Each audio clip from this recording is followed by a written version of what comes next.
বিসমিল্লাহির রহমানির রহিম। আসসালামু আলাইকুম। Welcome to Shabnam's world and risk. চলে এলাম আজকে আপনাদের সাথে একটা সিম্পল রেসিপি নিয়ে, আলু দিয়ে গরুর মাংসের ঝোল। এটা তো সবাই খেয়েছেন, কিন্তু আপনাদের অনেক রিকোয়েস্ট ছিল যে প্রেসার কুকারে ইজিয়েস্ট ওয়েতে কি করে তরকারিটা রান্না করে দেখিয়ে দেওয়া যায়। তো চলুন, আপনাদের জন্য আমি এই রেসিপিটা নিয়ে চলে এসেছি। শীতের নতুন আলু দিয়ে গরুর মাংসের ঝোল ঝোল করে তরকারিটা কি করে রান্না করা যায়। প্রথমে আমি এখানে 1 কেজি পরিমাণ হাড় চর্বি সহকারে মাংস নিয়ে নিয়েছি, আর মাংসগুলোকে মাঝারি সাইজে কাট করে নিয়েছি।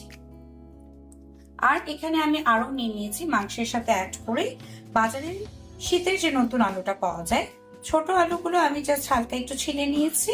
নতুন আলুগুলো এরকমই লাগে দেখতে, আর যেগুলো একটু বড় সাইজের সেগুলোকে মাঝে দিয়ে কাট করে দুটো পিস করে নিয়েছি, যেন মাংসের সাথে আলুর মাপটা সুন্দর সামঞ্জস্যপূর্ণ হয়ে থাকে। এখানে একটা আস্ত পাকা টমেটোকে আমি গ্রেট করে নিয়েছি। তারপর আমি এখানে একটা পরিষ্কার প্রেসার কুকার ধুয়ে নিয়েছি। এটা 5 লিটার পরিমাণের একটা প্রেসার কুকার। যারা নতুন রাঁধুনি কিংবা যারা প্রেসার কুকারে রান্নার ভিডিওটা দেখার রিকোয়েস্ট করেছেন, তাদের জন্য এই রেসিপিটা দেখিয়ে দেওয়া। ওয়ার্কিং লেডি যারা খুব দ্রুত সময়ে রান্নাটা শেষ করে ফেলতে চান, যারা পরিবার এবং তার প্রফেশনাল পার্সোনাল লাইফকে সমন্বয় করতে পারেন, তাদের জন্য, এবং যারা দেশের বাইরে পড়াশোনা কিংবা কাজে কিংবা ব্যবসা বাণিজ্যের জন্য গিয়েছেন, তাদের জন্য আমি রেসিপিটা শেয়ার করে দিচ্ছি। তো প্রেসার কুকারে কি করে গরুর মাংসটা সুস্বাদু করে রান্না করা যায় স্টেপ বাই স্টেপ প্রক্রিয়া অনুযায়ী আমি দেখিয়ে দিচ্ছি। সাথে সাথে থাকছে সুন্দর সুন্দর কিছু টিপস। তো স্টিলের জারে যে আমি গরুর মাংসগুলো ধুয়ে পানি ছোঁয়াতে রেখে দিয়েছিলাম, সেই গরুর মাংসগুলো আমি প্রেসার কুকারে দিয়ে দিলাম। আর এখন আমি একে একে এতে কি কি মশলা দিব সেগুলো অ্যাড করে দেখিয়ে দিচ্ছি। আর এই পুরো রান্নাটি কিন্তু হাতে মাখা মশলা দিয়ে হবে। প্রেসার কুকারে রান্নার সময় কিন্তু হাতে মাখা মশলা দিয়ে রান্না করলে এই রান্নাটা সবচেয়ে সহজ হয়, আর খেতেও কিন্তু প্রচন্ড সুস্বাদু হয়। তারপর এতে অ্যাড করে দিচ্ছি 3টা মাঝারি সাইজের কুচি করে রাখা পেঁয়াজ। পেঁয়াজ কুচিগুলো একটু মোটা মোটা করেও আপনারা কেটে নিতে পারেন, কিংবা ছুরি কাটা করেও করে নিতে পারেন, যেভাবে আপনাদের সহজ হয়। পেঁয়াজগুলো এখানে অ্যাড করে আমি অ্যাড করে দিচ্ছি 1 টেবিল চামচ আদা বাটা আর 1 টেবিল চামচ রসুন বাটা। চাইলে আপনারা আদা বাটার পরিমাণটা একটু বেশি অ্যাড করে দিতে পারেন যদি পুরনো গরুর মাংস হয়ে থাকে। আমার যেহেতু ফ্রেশ নতুন গরুর মাংস কেনা, আর মাংসটাও আমি বেশ ভালো করেছে, তাই আমি 1 টেবিল চামচ আদা বাটাই অ্যাড করছি। এটা আমি আরো গুঁড়ো মশলা অ্যাড করে দিচ্ছি কিছু। 1 টেবিল চামচ হলুদের গুঁড়া অ্যাড করছি। আর যে যতটুকু পরিমাণ ঝাল খেতে পছন্দ করেন, ঝালের পরিমাণটা সেভাবেই দিবেন।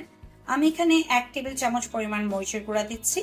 আর হলুদের গুঁড়ার ব্যাপারটাও কিন্তু তাই, যার কাছে যে পরিমাণ কনসিস্টেন্সি দেখা যাচ্ছে হলুদের গুঁড়ার, সেভাবে কিন্তু আপনারা হলুদের গুঁড়াটা অ্যাড করবেন। আমি আমার হলুদের গুঁড়ার কনসিস্টেন্সি অনুযায়ী অ্যাড করেছি। 1 টেবিল চামচ ধনিয়া গুঁড়া অ্যাড করছি। অ্যাড করে দিচ্ছি 1 চা চামচ জিরে গুঁড়া। এখানে জিরে গুঁড়ার পরিমাণটা চাইলে আপনারা একটু বাড়িয়েও দিতে পারেন। আমি যেহেতু দুটো স্টেপে দিব, তাই আমি এখন 1 টেবিল চামচ অ্যাড করছি। সম্পূর্ণ রান্নায় 1 টেবিল চামচ, এখন 1 চা চামচ, পরবর্তীতে 1 চা চামচ। এই রান্নায় আমি আরো অ্যাড করে দিচ্ছি রাঁধুনি গুঁড়ো আর জায়ফল জয়ত্র গুঁড়ো। এটার পরিমাণটা কিন্তু খুব বেশি দেওয়া যাবে না, কারণ এই মশলাটা এমনিতে একটু ঝাঁঝালো হয়ে থাকে। পরিমাণ মতো পরিমাণে এখানে অ্যাড করে দিতে হবে। এখানে আমি এখন অ্যাড করে দিচ্ছি গরম মশলা। এখানে আমি গরম মশলার মধ্যে নতুন রাঁধুনিদের জন্য বলে দিচ্ছি এলাচ, তেজপাতা আর দারচিনি পরিমাণ মতো আমি অ্যাড করে দিয়েছি। তাই আমি আরো অ্যাড করব পরিমাণ মতো সাদা গোলমরিচ গুঁড়ো, আরো অ্যাড করে দিচ্ছি কালো গোলমরিচ গুঁড়ো। এখানে আরো অ্যাড করে দিব পরিমাণ মতো স্বাদ মতো লবণ। লবণ আর ঝালটা যে যার স্বাদ অনুযায়ী অ্যাড করবেন। আমি এখানে হাতে একটু লবণ রেখে দিচ্ছি, কারণ পরবর্তীতে আমি আরেকটু লবণ যেন অ্যাড করতে পারি। এখানে আগে থেকে যে একটা পাকা টমেটো কুচি করে রেখেছিলাম, সেই সম্পূর্ণ টমেটোটা আমি অ্যাড করে দিয়েছি। অ্যাড করেছি একটু টক দই। যারা টক দই কিংবা পাকা টমেটো দিয়ে এর আগে গরুর মাংস রান্না করে খেয়ে দেখেননি, তার কিন্তু মাস্ট এই আইটেমটা একটু ট্রাই করে দেখবেন। একটা অতুলনীয় ডিফারেন্ট টাইপের স্বাদ কিন্তু পাওয়া যাবে। মাংসের মিশ্রণটা তৈরি করে নেওয়ার পর এদিকে একটা আলাদা পাত্রে লবণ আর হলুদের সাথে আলুগুলোকে আমি মিশিয়ে নিচ্ছি, আর একটু মাখো মাখো করে নেব। ফ্রাই প্যানে তেল দিয়ে এখানে আমি মাখিয়ে রাখা আলুগুলোকে একটু করে আধা ভাজা করে নেব। এখানে আগেই বলে দিচ্ছি, আলুগুলো কিন্তু সম্পূর্ণ ভাজবার কোনো প্রয়োজন নেই, আধা ভাজা করে নিতে হবে। সুন্দর করে আলুগুলো আধা ভাজা হচ্ছে। আর এখানে আমি মাংসের মিশ্রণটাতে সরিষার তেল আর সয়াবিন তেল 1/2 কাপের মতো পরিমাণ দিয়ে নিয়েছি। এখানে সুন্দর করে সবকিছু মিলিয়ে মাংসগুলোকে সুন্দর করে হাত দিয়ে মেখে নিতে হবে। আমার এই চ্যানেলটাতে কিন্তু আপনারা মাংস রান্নার আরো বেশ কিছু রেসিপি আছে, সেগুলো আপনারা দেখতে চাইলে দেখবেন। প্রায় 18K টাইপের ভিউজ হয়েছে বেশ কিছু মাংস রান্নার রেসিপিতে, 20K হয়েছে আরেকটাতে। আপনারা আপনাদের পছন্দনীয় কি কি রেসিপি নেক্সটে দেখতে চাচ্ছেন কাইন্ডলি এই কমেন্ট সেকশনটা অন আছে এই ভিডিওতে, কমেন্ট সেকশন আপনারা কমেন্ট করে জানাবেন। তো সুন্দর করে মাখাগুলো হাত দিয়ে ধৈর্য সহকারে প্রত্যেকটা মাংসে হাড়ে যেন মশলাগুলো ঢুকে যায় সেভাবে মাখাটা দিয়ে নিতে হবে। এইদিকে আলুগুলো কিন্তু আধা ভাজা হয়ে গিয়েছে আর আমি এগুলোকে একটা পরিষ্কার পাত্রে তুলে রেখেছি। আর মাংসগুলো মাখানোর পর চলুন চুলাটা চালু করে নেওয়া যাক। বিসমিল্লাহ।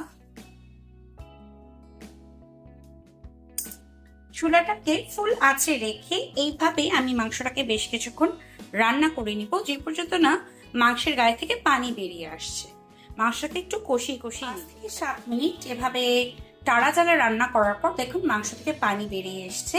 এটা কিন্তু খুব স্বাভাবিক, মাংসের গায়ে তার কষে একটা নিজস্ব পানি থাকে, সেই পানিটাতেই খুব সুন্দর করে মাংসটা হাফ কষানো হয়ে গিয়েছে।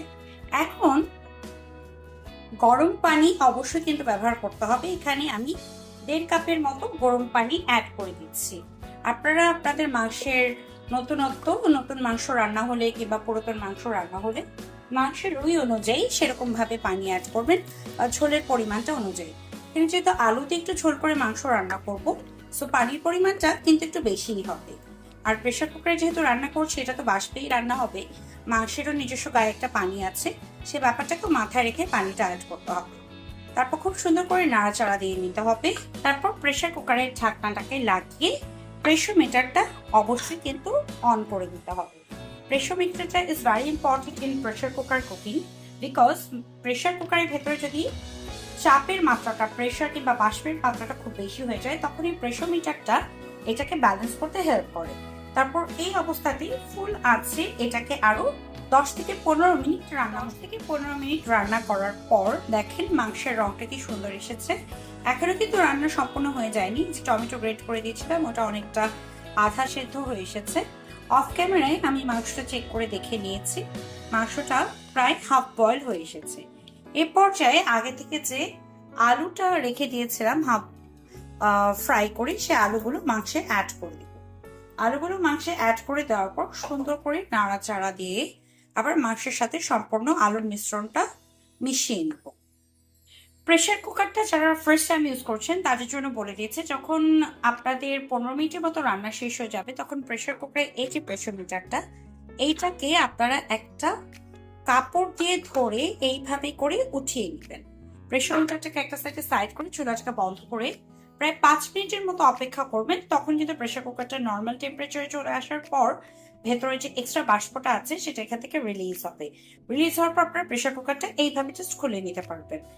এখন যেহেতু আমি আরেকবার আলু মিশিয়ে নিয়েছি, আমি আবার লিডটাকে আটকে দিয়ে প্রেসার মিটারটাকে আবার অন করে আবার চুলাটাকে চালু করে দিচ্ছি।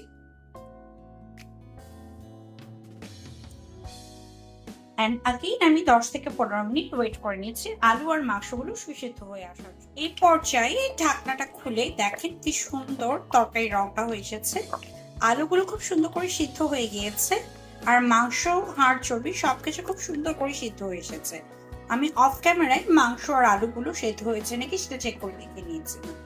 এই পর্যায়ে আপনারা পরিষ্কার করে ধুয়ে রাখা কিছু কাঁচামরিচ আর শুকনো মরিচ এটা অ্যাড করে দিবেন। এতে কিন্তু রান্নায় সবুজ আর লাল রঙের মরিচগুলো দেখতে খুব সুন্দর লাগবে। আর রান্নায় এই পর্যায়ে কিন্তু ঝালের জন্য না, ফ্রেগ্রেন্সের জন্য মরিচগুলো অ্যাড করলাম, এটা মাথায় রাখতে হবে। চমৎকার একটা মোহনীয় ঘ্রাণ আসবে। আরো এতে একে একে পরিমাণ মতো জিরে গুঁড়া, ভাজা জিরের গুঁড়োটা এখানে আপনারা অ্যাড করার চেষ্টা করবেন। অ্যাড করে দেবো একটু রাঁধুনি গুঁড়াটা, এটাকে অনেকে কসুরি মেথিও বলে থাকেন। আর অ্যাড করে দেবো একটু গরম মশলা। এই সমস্ত মশলা অ্যাড করে লবণটাকে একটু চেক করে দেখে নিতে হবে। অফ ক্যামেরাতে আমি লবণটাও চেক করে দেখে নিয়েছিলাম। তেল, ছাল সবকিছু খুব পারফেক্টলি কম্বাইন্ড হয়েছে। এই পর্যায়ে মশলাগুলোকে নাড়াচাড়া দিয়ে আরো 10 মিনিটের মতো রান্না হতে দিয়ে লাগবে। এই তো তারপর মাংসটা কিন্তু সুন্দর করে হয়ে গিয়েছে। একটা সুন্দর সার্ভিং ডিশে আমি সার্ভ করে নিয়েছি।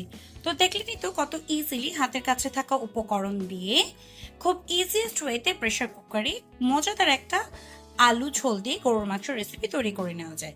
এটার আপনার গরম ভাত, পোলাও, চালের রুটি কিংবা আটা রুটি কিংবা পরোটা দিয়ে জম্পেশ জমে যাবে। আপনারা বাসায় ট্রাই করবেন আর জানাবেন কমেন্ট সেকশনে কমেন্ট করে যে কার খেতে কেমন লাগলো।